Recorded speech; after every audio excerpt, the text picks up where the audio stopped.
Welcome back dear students. आज वो 5 important mistakes की यहाँ पर बात करने वाले जो नीट स्टूडेंट या कोई भी नीट एस्पायरेंट है वो करते हैं और उसकी वजह से अच्छा स्कोर नहीं कर पाते हैं। तो अगर आप नीट 2023 में 650 प्लस स्कोर करना चाहते हैं तो आपको ये जो मिस्टेक्स मैं आपको यहाँ पर बताने वाला हूँ बिल्कुल भी रिपीट ना करें, बिल्कुल भी ये मिस्टेक्स नहीं करनी है और डेफिनेटली आप जो है अच्छे से स्कोर ज़्यादा से ज़्यादा बायोलॉजी में कर पाएंगे। कौन कौन सी वो मिस्टेक्स है उसको हम देख लेते हैं। देखिए, ध्यान रखना है स्टूडेंट, पहली सबसे इंपॉर्टेंट मिस्टेक जो अधिकतर स्टूडेंट करते हैं वो है कि प्रैक्टिस नहीं करना। ध्यान रखना, डोंट डू क्वेश्चन और प्रैक्टिस शीट, यानी कि वो पढ़ तो लेते हैं परंतु उसके बाद में जो कोई चैप्टर मान लो पढ़ लिया उन्होंने तो उसके बाद में प्रैक्टिस प्रॉपर करते ही नहीं। ये आपकी सब्जेक्टिव एग्जाम नहीं है, ऑब्जेक्टिव बेस्ड एग्जाम है। ऐसे में इसकी क्वालिटी क्वेश्चंस की आपको प्रैक्टिस करनी पड़ेगी, तभी जाकर आप इसमें ज़्यादा से ज़्यादा स्कोर कर पाएंगे। क्योंकि आपको जब आप एग्जाम देने जाएं तो कम से कम आपके इतने ही क्वेश्चन हो जाने चाहिए कि आपको उस तरीके के सिमिलर टाइप के कई सारे क्वेश्चन आपने लगा लिए हों, जिससे कि आपको जब आप एक्चुअल में एग्जाम देंगे तो वहां पर बिल्कुल भी आपको डर ना लगे एग्जाम से, या बिल्कुल भी हर तरीके के क्वेश्चन आपने कर चुके हो। जैसे कि अगर हम नीट की बात करें, नीट में इस बार 2023 के अंदर पेपर जो था बायोलॉजी का काफी टफ था। अगर फिजिक्स थोड़ा इजी आया था, केमिस्ट्री मॉडरेट लेवल का था, पर बायोलॉजी काफी लेंदी पेपर था और थोड़ी टफ पेपर था क्योंकि उसको काफी ज्यादा लेंदी बनाया गया था। स्टेटमेंट टाइप क्वेश्चन काफी ज्यादा आ गए थे और साथ में ही डायग्राम बेस्ड क्वेश्चन भी दे दिए गए थे। कई सारे असर्शन रीजन बेस्ड क्वेश्चन दे दिए गए थे। मैच द कॉलम आता ही है।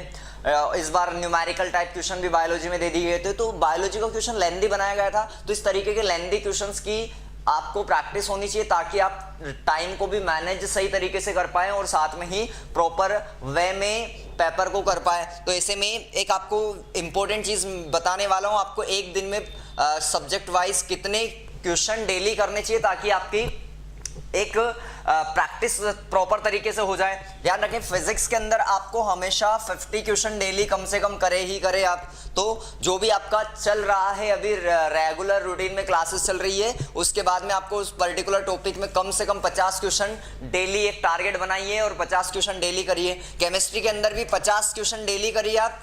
हो सकता है फिजिक्स के 50 क्वेश्चन करने में थोड़ा टाइम ज्यादा लगेगा आपको, पर जब आप धीरे धीरे करने लगेंगे तो फिजिक्स केमिस्ट्री में ज्यादा डिफरेंस नहीं आएगा, आपका बराबर टाइम में लगभग वो हो जाएगा।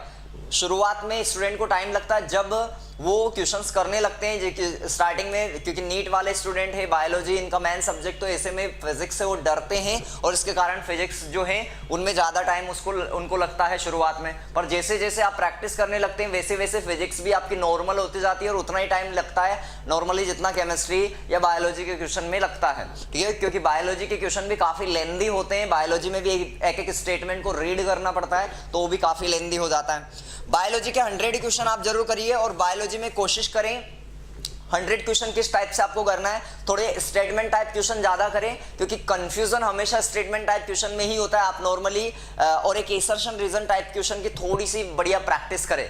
ध्यान रखना, और match the column type question है और इस टाइप के क्वेश्चन आप आसानी से बना लेंगे, पर जो लेंदी क्वेश्चन होते हैं उनमें थोड़ी सी मिस्टेक होती है और उनके ही चांसेस होते हैं गलत होने के, तो उनकी ज्यादा से ज्यादा आप प्रैक्टिस करेंगे। तो ये एक सिंपल सा फंडा आपको रोजाना रूल फॉलो करना है। फिजिक्स में 50 क्वेश्चन डेली करना है, केमिस्ट्री में भी 50 क्वेश्चन डेली करना है और बायोलॉजी में 100 क्वेश्चन डेली करना है कि यहाँ पर बॉटनी प्लस जूलॉजी भी करना है आपको। और ये क्वेश्चन करने का मतलब केवल ये नहीं कि आप कैसे भी क्वेश्चन लगा रहे, क्वेश्चन का मतलब है ऐसे क्वेश्चन लगाना है जो अच्छे लेवल के क्वेश्चन हो, क्वालिटी क्वेश्चन हो। तो क्वेश्चन में किस तरीके के क्वेश्चन आपको लगाना है डेली, क्वालिटी क्वेश्चन होने चाहिए जिस तरीके के एग्जैक्ट एग्जाम में आते हैं। थोड़ी टफ लेवल के क्वेश्चन लगाइए जिससे कि फिर प्रॉब्लम बिल्कुल भी आपको क्रिएट ना हो।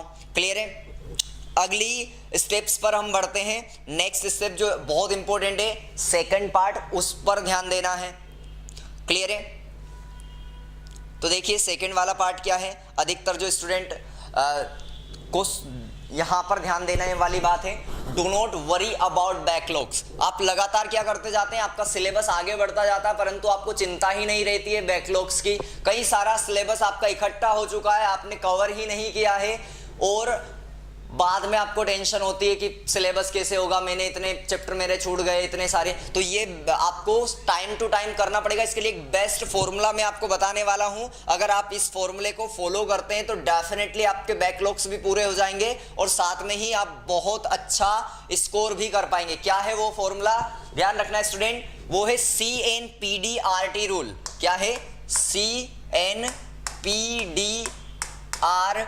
रूल। इस रूल को बिल्कुल फॉलो करना है। सी का मतलब है यहाँ पर क्लास या लेक्चर को बिल्कुल अटेंड करें, सबसे पहले क्लास और लेक्चर को रोजाना अटेंड करना है। एन का मतलब है नोट्स मेकिंग, जब आप क्लास करें तो नोट्स भी साथ में बनाते जाए और साथ में एनसीईआरटी की रीडिंग प्रॉपर वे में करते जाए, चाहे वो फिजिक्स हो, केमिस्ट्री हो या बायोलॉजी हो, तीनों में आपको एनसीईआरटी जरूर ध्यान रखना है। पी का मतलब है यहाँ पर प्रैक्टिस, जब ये दोनों चीज हो जाती है तो उसके बाद में प्रैक्टिस करना है क्वेश्चन की। जैसे मैंने आपको पिछले वाले पार्ट में बताया है कि आपको बायोलॉजी के 100 क्वेश्चन डेली करना है, फिजिक्स के डेली 50 क्वेश्चन करना है और केमिस्ट्री के डेली 50 क्वेश्चन करना है, तो वो प्रैक्टिस क्वेश्चन आपको करना है।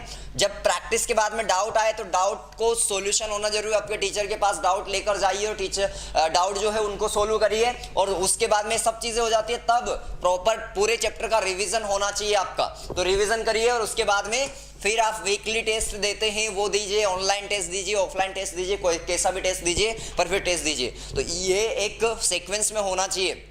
CNPDRT रूल ये बहुत इंपॉर्टेंट है नीट एस्पायरेंट के लिए। अगर आप नीट के अंदर अच्छा स्कोर करना चाहते हैं तो इस वाले रूल को बिल्कुल फॉलो करेंगे, ध्यान रखना स्टूडेंट, ठीक है। तो इस रूल को सभी स्टूडेंट फॉलो करेंगे और डेफिनेटली आप देखेंगे कि आपके स्कोर जो है बायोलॉजी में, फिजिक्स में, केमिस्ट्री में, सभी टेस्ट के अंदर स्कोर आपका बढ़ रहा होगा, ठीक है। अगले रूल पर हम बढ़ते हैं। नेक्स्ट रूल है आपका जो आपको यहां पर आपको क्या करना है, इससे बचना है, वो है distraction by social media, friends या फैमिली। अधिकतर स्टूडेंट क्या होते हैं, बहुत ज्यादा डिस्ट्रैक्ट हो जाते हैं।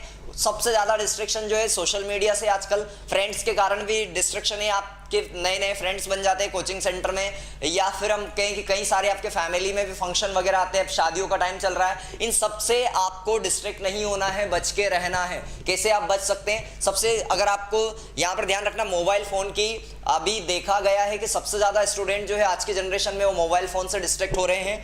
एक एवरेज स्टूडेंट का जो अटेंशन टाइम है, फोकस टाइम है, वो केवल 20 मिनट बचा है इस सोशल मीडिया के कारण, मोबाइल फोन्स के कारण। तो आपको क्या करना है, यहां पर ध्यान देना होगा।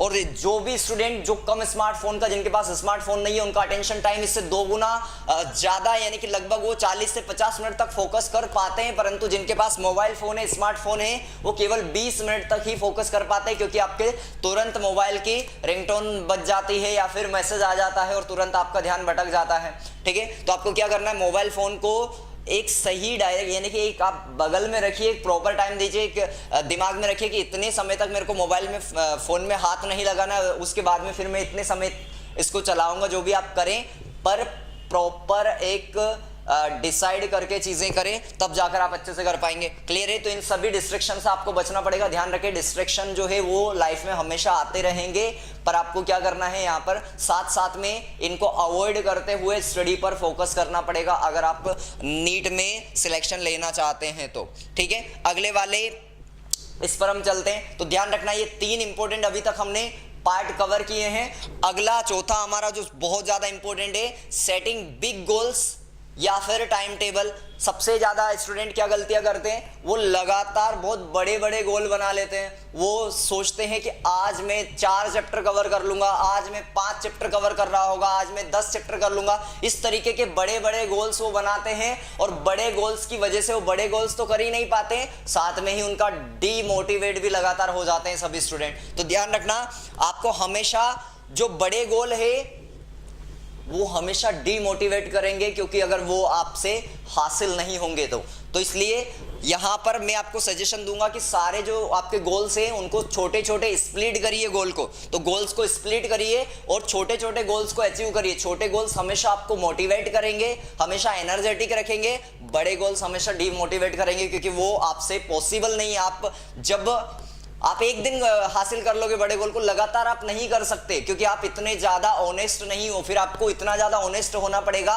उनको अचीव करने के लिए। तो आपको यही सजेशन है कि आप छोटे छोटे गोल्स को पहले अचीव करते जाइए और फिर धीरे धीरे हम कहते हैं ना बूंद बूंद से घड़ा भरता है, तो वो इस तरीके से धीरे धीरे आपका बूंद बूंद से घड़ा भरेगा और डेफिनेटली आप बड़े गोल तक पहुंच जाएंगे। तो पहली चीज ये। अब यहां पर एक रूल मैं देना चाहूंगा, यहां पर सेटिंग जो आप छोटे छोटे गोल्स को स्प्लिट करना है उसमें एक इंपॉर्टेंट रूल है, ध्यान रखना, ये है 1-150 रूल। ध्यान रखना 1-150 का मतलब क्या है? 1-150 का मतलब है एक लेक्चर रोजाना आपको अटेंड करना ही है, यानी कि आप जो पढ़ रहे हैं जहां पर भी कोचिंग सेंटर में हर एक सब्जेक्ट का एक एक लेक्चर आपको अटेंड करना ही है, क्लासेस मिस नहीं करना है। ध्यान रखना कई सारे स्टूडेंट बहुत महान बन जाते हैं और वो बीच बीच में क्लासेस छोड़ने लग जाते हैं, हम घर पे रिवीजन कर रहे हैं, टेस्ट की तैयारी कर रहे हैं। ऐसे टेस्ट की तैयारी नहीं होती है, ठीक है। तो कोई भी स्टूडेंट फिर उसके बैकलॉग्स होते जाते हैं जब वो करता है इस तरीके की हरकत। तो 1-150 रूल्स का मतलब है 1 लेक्चर रोजाना हर सब्जेक्ट का आपको करना ही है। उसके बाद 1 प्रीवियस चैप्टर रिवाइज करना है, तो 1 लेक्चर, 1 रिवीजन एक चैप्टर प्रीवियस चैप्टर और 50 क्वेश्चन। ये हर एक चैप्टर में आपको रूल फॉलो करना है, 1 और 50 का ध्यान रखना है। तो बायोलॉजी की अगर हम बात करें, क्योंकि बायोलॉजी में 2 सब्जेक्ट है, बॉटनी है और जूलॉजी है, तो यहां पर आपको यहां पर क्या करना पड़ेगा, 200 के हिसाब से चलना पड़ेगा, यानी कि 2 लेक्चर रोजाना अटेंड करना है बॉटनी जूलॉजी के। उसके बाद में 2 चैप्टर का प्रीवियस चैप्टर का रिवीजन होना चाहिए। अगर आपने चैप्टर अच्छे से पढ़े हैं तो 20-30 मिनट से ज्यादा एक चैप्टर को रिवाइज करने में नहीं लगते हैं बायोलॉजी के, ध्यान रखना। तो इसलिए इस हिसाब से आपको यहां पर करना पड़ेगा। और केमिस्ट्री की अगर हम बात करें तो यहां पर 1-150 रूल, यानी कि एक चैप्टर का रिवीजन, एक चैप्टर का एक लेक्चर और साथ में 50 क्वेश्चन की प्रैक्टिस। और फिजिक्स में भी सेम, एक चैप्टर का लेक्चर, एक चैप्टर का रिवीजन और 50 क्वेश्चन की प्रैक्टिस। ये 1-150 रूल बहुत इंपॉर्टेंट है आपके लिए, तो ध्यान रखना, इसको बिल्कुल भी आपको अवॉइड नहीं करना है। तो 4 इंपॉर्टेंट चीजें हमने देख ली स्टूडेंट यहां पर कि किस तरीके से आप जो है इन चीजों को अवॉइड करेंगे अगर, तो डेफिनेटली बहुत अच्छा स्कोर करने वाले। सबसे इंपॉर्टेंट और लास्ट वाला, कंपैरिजन विद अदर या थिंकिंग ऑफ फ्यूचर। स्टूडेंट क्या करने लगते हैं, अपने आप को खुद या दूसरे स्टूडेंट से कंपेयर करने लगते हैं, यानी कि खुद को दूसरे से कंपेयर करने लगते हैं और उसकी वजह से बहुत ज्यादा डिमोटिवेट हो जाते हैं। हो सकता है कोई स्टूडेंट जो है बहुत ब्रिलियंट स्टूडेंट हो और उसके अच्छे मार्क्स आ रहे हो, पर उसके पीछे उसकी मेहनत भी है कहीं ना कहीं, तो दूसरे से कंपेयर करने लग जाते हैं कि यार मेरे तो नंबर ही नहीं आ रहे, इसके बहुत आ रहे हैं। या कोई ऐसा हो जिसके नंबर नहीं आ रहे, उससे कंपेयर करने लग जाता है, मैं तो बहुत अच्छी कंडीशन में हूं। तो आपको कंपटीशन देखना पड़ेगा। ये केवल इतने से स्टूडेंट प्रेपरेशन नहीं कर रहे नीट की। इस बार नीट 18 लाख से ज्यादा स्टूडेंट ने दी थी 2022 की, और जो 2023 है उसमें और ज्यादा कंपटीशन बढ़ने वाला है। तो ऐसे में आपको दूसरे से कंपेयर नहीं करना है, एक जो आपको लेवल सेट करना है कि मुझे कहां तक जाना है और उस हिसाब से आपके टेस्ट में भी नंबर आने चाहिए, वो मेहनत आपकी दिखनी चाहिए टेस्ट के अंदर, तब ही जाकर आप एक्चुअल में बड़ा अचीव कर पाएंगे। इतना जो 650 प्लस की हम बात कर रहे हैं, तभी जाकर एक अच्छा कॉलेज आपको मिल पाएगा, ड्रीम कॉलेज जिसे हम कहते हैं, कि आपको वो कॉलेज मिल पाएगा जहां पर आप एक्चुअल में बिलोंग करते हैं, ठीक है। तो हम यहां पर बात कर रहे थे कि किसी से आपको कंपेयर नहीं करना है और साथ में ही एक गोल सेट करना, उसके हिसाब से प्रिपरेशन करना, उस हिसाब से आपके मार्क्स आने चाहिए। आई होप कि आपको सारी इंफॉर्मेशन अच्छी लगी होगी। अगर आपको इंफॉर्मेशन अच्छी लगी है तो सब्सक्राइब जरूर करें, कमेंट करके जरूर जाना है। आप सोशल मीडिया पर भी हमें फॉलो कर सकते हैं, बायोरैंकर के ऐप की लिंक डिस्क्रिप्शन में दे रखी है। मिलते हैं नेक्स्ट लेक्चर में।